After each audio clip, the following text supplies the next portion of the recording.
안녕하세요. 박형영 목사입니다. 오늘 우리가 살펴볼 성경적인 자녀 교육을 위한 부모의 7번째 의무는 은혜 받는 자리에 빠지지 않고 참여하도록 가르쳐야 된다 이것입니다. 여러분, 학생의 첫 번째 의무가 무엇입니까? 공부를 열심히 하는 걸까요? 아닙니다. 그건 두 번째 의무예요. 그러면 첫 번째 의무는 뭘까요? 학교에 가는 겁니다.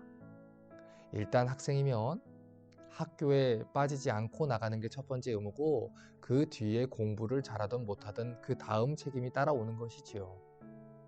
구원받은 성도들도 마찬가지입니다. 예수님을 잘 믿고 하나님을 사랑하는 건 당연한 문제예요. 그런데 구원받은 성도들이 가장 먼저 해야 되는 게 뭡니까? 우선 교회에 출석하고 예배하고 기도하고 성경을 배우는 자리에 나아가는 게 첫 번째입니다. 로마서 10장 17절은 구원받는 믿음이 어디에서 나고 또 믿음이 어떻게 성장하게 되는지 이렇게 말했습니다. 그러므로 믿음은 들음에서 나며 들음은 그리스도의 말씀으로 말미암았느니라. 믿음은 하나님의 말씀을 들을 때 발생합니다.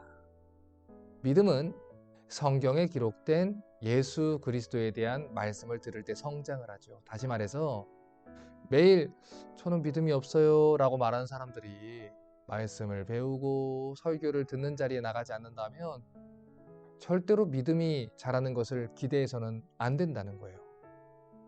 교재 38페이지에 기록된 7번째 원칙을 보면 은혜의 방편에 부지런히 규칙적으로 참여하는 습관을 갖도록 자녀들을 훈련하십시오 라고 가르치고 있습니다. 여러분, 은혜의 방편이 무엇이죠? 그것은 말 그대로 은혜가 전달되는 방편을 말합니다.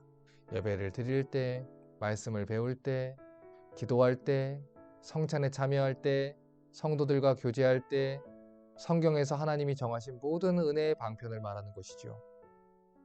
교재 38페이지 가장 마지막 단락을 제가 한번 읽어보겠습니다. 자녀들에게 하나님의 집으로 나아가 회중과 더불어 기도할 수 있는 특권과 의무에 대해 말해 주십시오. 하나님 백성이 모이는 곳이라면 어디나 주 예수께서 특별히 임재하신다고 말해 주십시오.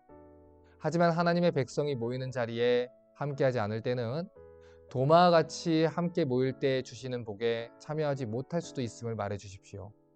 선포되는 하나님의 말씀을 듣는 게 얼마나 중요한지 말해 주십시오.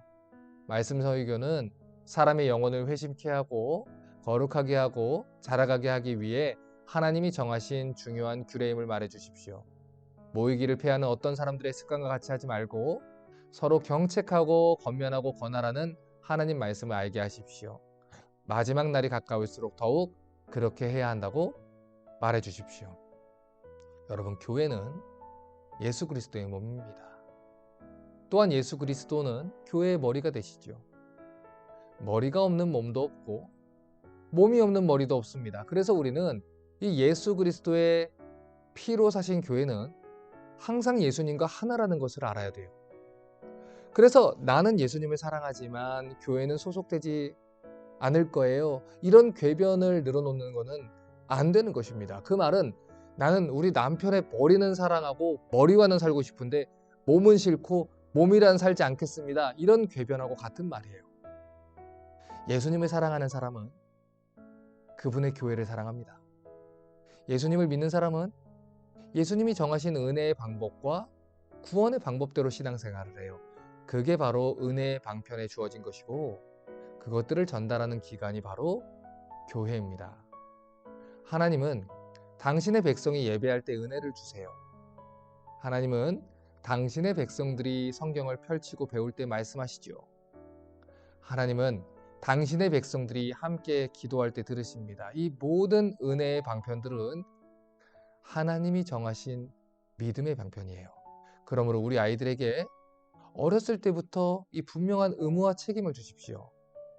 학생이 학교에 가는 게 당연하다면 성도가 교회에 가는 건 더더욱 당연한 겁니다.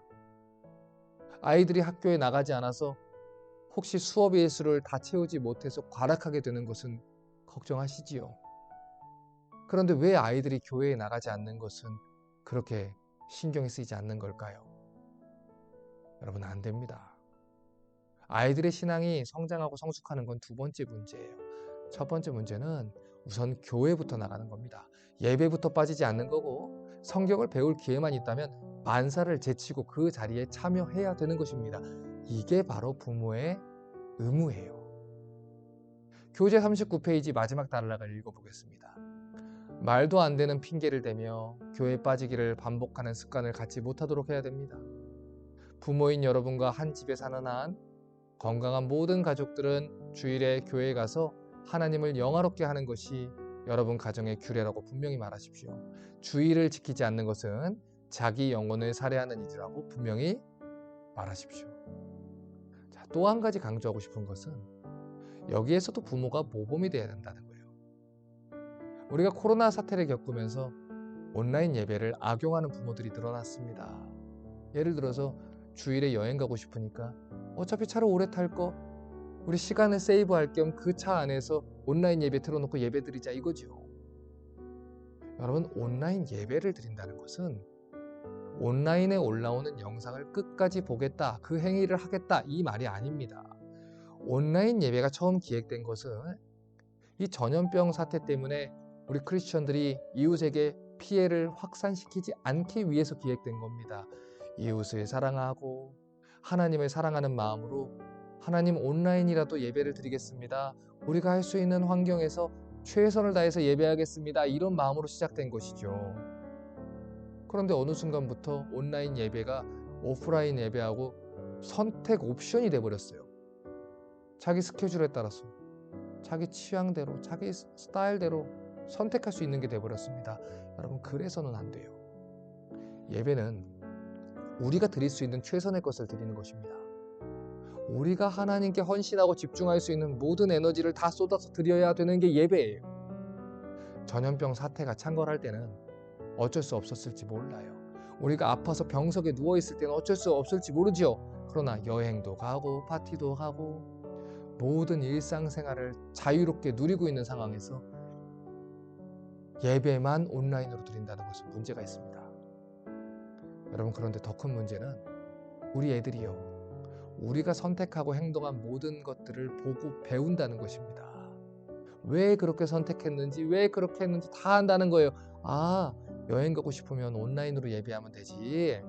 여행 가고 싶으면 한국에 있는 다른 교회 영상을 미리 선택해서 그 전날에 그냥 예배 대충 드리고 여행 일정 짜면 되는구나. 엄마 아빠가 그렇게 한 것처럼 아이들이 배우게 됩니다. 시간이 지나서 외양간 다 무너지고 소를 다 잃어버리고 후회하시면 안 돼요. 지금부터 아이들을 위해서라도 은혜의 방편에 충실하게 참여하시는 모범이 되셔야 됩니다. 부모님들이 예배를 빠지면서 아이들한테 예배를 충성되게 참여하라고 절대로 못 가르칩니다. 부모님이 또 맨날 예배에 지각하면서 아이들이 예배에 성실하게 참여하라고 또 요구할 수 없어요. 부모님이 기도하지 않으면서 아이들이 기도할 것도 기대해서는 안 됩니다. 부모님이 먼저 하셔야 돼요. 부모님이 먼저 하나님과 은혜의 방편들을, 교회를 소중하게 여기셔야 됩니다. 말씀을 배우는 자리에 그러므로 먼저 가셔요. 성경을 읽고 기도하는, 또 교회를 사랑하는 모습에 앞장서세요. 그런 부모님이 되셔야 돼요. 그럴 때 우리 아이들도 은혜의 방편을 소중하게 여길 것이고, 부모님의 뒤를 따라서 또 교회와 말씀과 기도와 또 은혜의 모든 방편들을 사랑하게 되는 자녀들로 자라게 될 것입니다. 그러면 다음 강의 때 또 뵙겠습니다. 감사합니다.